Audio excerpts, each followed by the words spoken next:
Evelyn Carter drops to her knees in the mud, tears streaming down her face. But she's not crying from sadness. She's laughing. Around her, crates overflow with deep red tomatoes, plump strawberries, and golden ears of corn. Behind the fence, a small crowd of local farmers stand in stunned silence, staring at a field that was declared dead 6 months ago. One man pushes through the crowd. Harold Boone, the neighbor who laughed the loudest when Evelyn signed the papers on this farm, walks slowly toward her, shaking his head in disbelief. He stops at the edge of the field, looks at the crates, looks at Evelyn, and finally asks the question everyone came to hear answered. "What did you do differently?" Evelyn wipes her hands on her jeans, looks out across the 12 acres that shouldn't have produced anything, and says quietly, "I stopped trying to fix everything at once." How did a woman with almost no farming experience turn a supposedly dead farm into this? What did she discover buried underground that 3 previous owners missed? And how did one devastating flood almost end everything before it began? Stay with this one until the end. You will not believe what she found beneath that field. And if stories about ordinary people who refuse to quit mean something to you, hit subscribe now, drop a comment telling us where you're watching from, and give this video a like before we go back to where it all started. Because 6 months ago, nobody believed this field would ever look like this again. Evelyn Carter is 38 years old. For over a decade, she worked behind a lunch counter in a school cafeteria, scraping trays and stretching every paycheck. She never planned on becoming a farmer, but when her father passed and left her a small inheritance, she made a decision that shocked everyone who knew her. She used almost every dollar she had to buy a 55-acre farm in rural Kentucky, a farm that had been failing for 20 years. The property was a wreck. The farmhouse sagged under a rusted tin roof. The fences lay broken in the weeds. An old tobacco barn leaned dangerously to one side, its boards rotted through. Rusted equipment sat abandoned in the tall grass, swallowed by weeds that had taken over what used to be planting rows. Harold Boone, the farmer next door, watched the moving truck pull in with his arms crossed. He walked over that same afternoon, boots crunching over gravel, and didn't bother softening his words. "That ground hasn't made anybody money in 20 years, he told her flatly. Evelyn didn't flinch. "Then I'll figure out why." Harold let out a short laugh, shook his head, and walked back to his truck without another word. By the next morning, half the county had heard the story. The cafeteria worker who spent her life savings on cursed land. People whispered about it at the diner. Some called it brave, most called it foolish. The farm's history didn't help her case. 3 owners before her had tried and failed. One planted corn. It barely grew past a foot tall. Another raised livestock. Half the herd got sick within a season. A third attempted vegetables and gave up within a year, unable to explain why nothing thrived. None of them stayed long enough to recover what they'd invested. Her younger brother, Caleb, drove up from 2 counties over the following weekend, and the moment he stepped out of his truck and saw the state of the place, his face went pale. "You really spent almost everything you had on this?" he asked, his voice tight. Evelyn looked at the broken fences, the sagging barn, the overgrown fields, and admitted something she hadn't said out loud yet. "I'm scared, Caleb. I really am." She paused, staring out at the land. "But I'm more scared of giving up before I even understand what went wrong here." Caleb didn't argue. He just nodded slowly, unconvinced but unwilling to fight her on it. For the first 2 weeks, Evelyn didn't touch a single tool. She walked the property every morning and evening, notebook in hand, just watching. Neighbors thought she'd lost her nerve. Harold assumed she was already regretting the purchase, but Evelyn was looking for something. She just didn't know what yet. Then, on a foggy morning in her 3rd week, she noticed it. A narrow strip of vegetation cutting diagonally across one of the lower fields, greener, taller, and noticeably healthier than everything surrounding it. It shouldn't have been there. Nothing else on. The property looked like that. She followed the strip downhill, pushing through waist-high weeds until she reached the lowest point of the property. She knelt down and began digging with her bare hands. A few inches beneath the surface, her fingers hit something solid, stone laid in a deliberate pattern. She kept digging.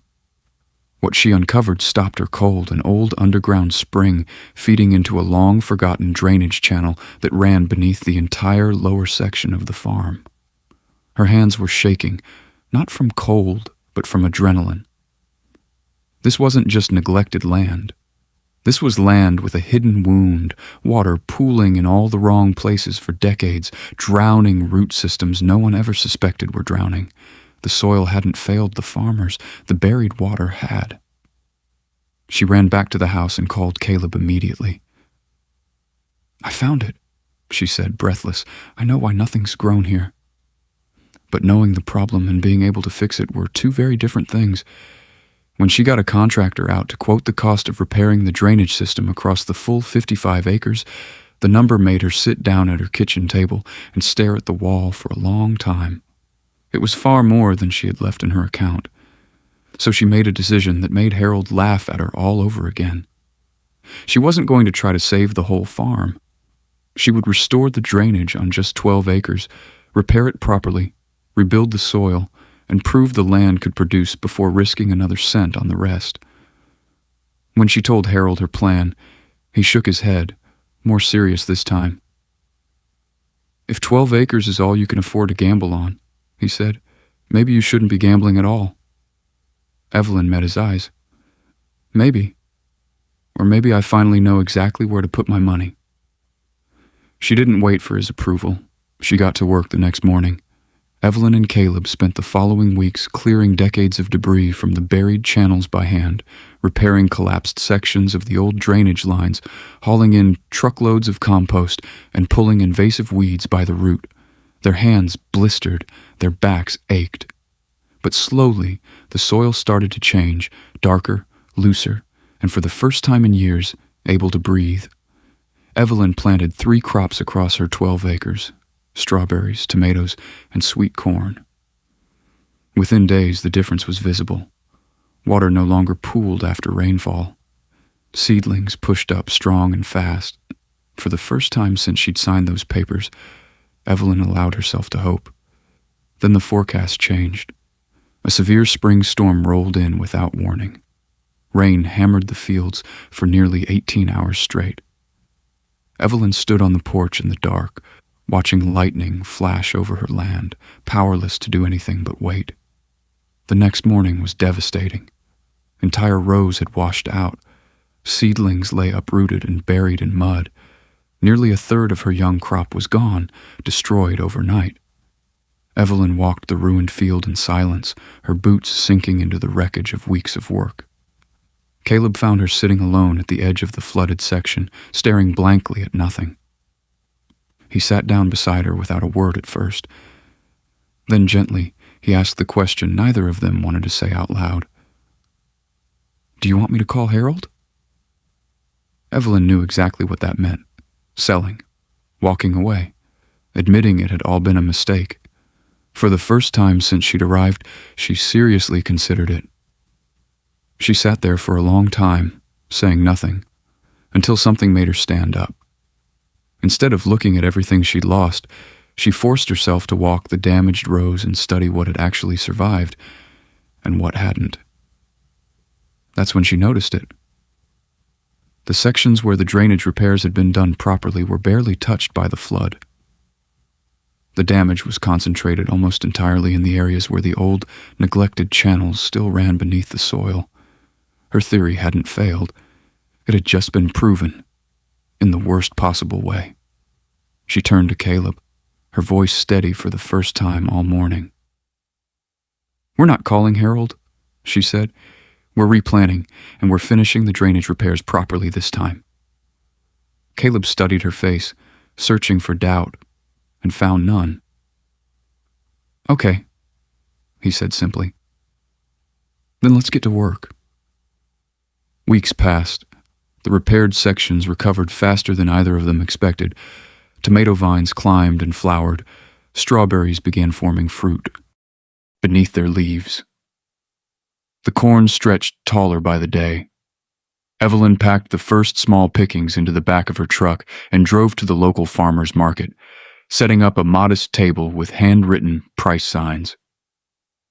This wasn't the harvest yet, just the earliest fruit, ripening ahead of everything else.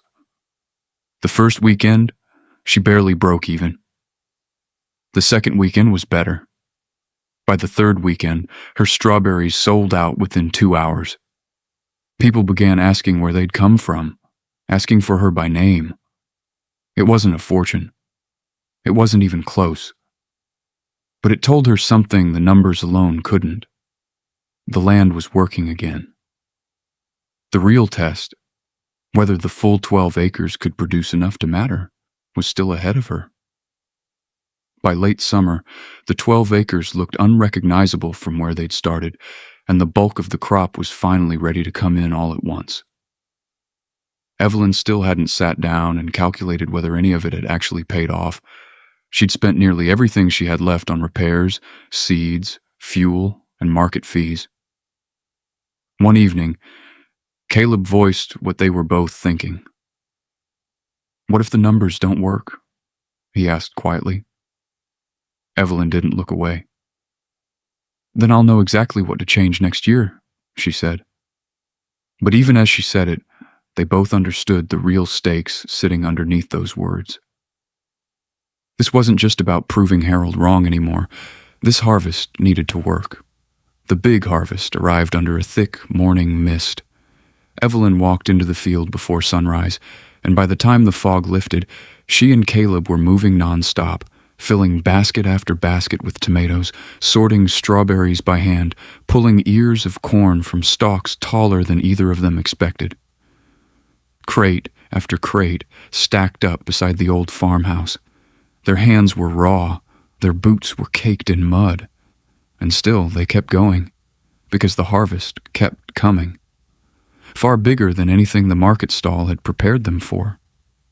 That night, Evelyn sat at her kitchen table surrounded by receipts. Every expense, every sale, every dollar spent and earned over 6 brutal months. Caleb sat across from her, watching her face as she worked through the numbers in silence. She checked the total once. Then she checked it again. Then she smiled. The farm had turned a real profit. Not a fortune, not overnight riches, but enough to prove the land could sustain itself. "We did it," she said softly. "You did it," Caleb corrected her. She shook her head. "We did." Word travels fast in a small county, and news of Evelyn's harvest was no exception. A few mornings later, trucks began pulling up along the fence line, neighboring farmers who'd heard the rumors and come to see the crates for themselves. Harold arrived last, pushing through the small gathering the same way he had the day he first warned her off the land. He stopped at the edge of the field, looked at the crates, and looked at Evelyn kneeling in the dirt beside them, laughing through tears she didn't bother wiping away. "What did you do differently?" he asked again, loud enough for the others to hear. "I stopped trying to fix everything at once," Evelyn answered. Harold looked out toward the remaining 43 acres still waiting, untouched, beyond the fence line. Then he turned back to her, in front of everyone who'd once laughed at her name. "Think you could show me how you fixed that drainage?" Evelyn smiled and nodded, and for a moment, nobody at that fence line was laughing at her anymore. That evening, once the crowd had gone, Evelyn walked the property alone as the sun dropped low over the fields. Marstah, the farmhouse, was still weathered. The old tobacco barn still leaned to one side, still needing repairs she couldn't yet afford. Most of the 55 acres remained exactly as broken as the day she bought them, but 12 acres were alive again. She remembered something her father used to tell her back before any of this started. Land remembers how you treat it. Standing there in the fading light, she finally understood exactly what he meant. The farm didn't need someone with more money than the last 3 owners. It needed someone patient enough to ask why it kept failing, and brave enough to fix it one honest section at a time. If stories like Evelyn's remind you that it's never too late to start over, make sure you're subscribed to this channel because there are more unforgettable stories about ordinary people who refuse to give up, just like this one waiting for you. Drop a comment and tell us what part of Evelyn's story hit you the hardest. Give this video a like if you made it all the way to the end, and we'll see you in the next one.